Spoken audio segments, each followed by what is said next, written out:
naman eh. Eh, lumiliko din naman eh.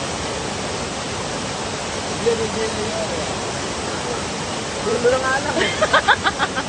Yung ulo ay nililikod. Yung katawan eh. Wala, stick pa dyan. Ayun na, naliligo din ako. Ito yung kanabawa mo yan. O, dyan ka na lang. O, maganda yung posisyon mo dyan. Dyan ka na lang. O, patay ka. Oo, para ibon. Si Jocelyn parang hitong pilukpok eh. Umiikot sa gitna ng ano eh. Sobrang taas kasi.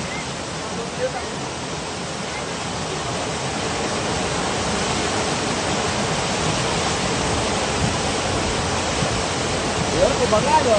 Ano sa'y? Naka-smile ka pa.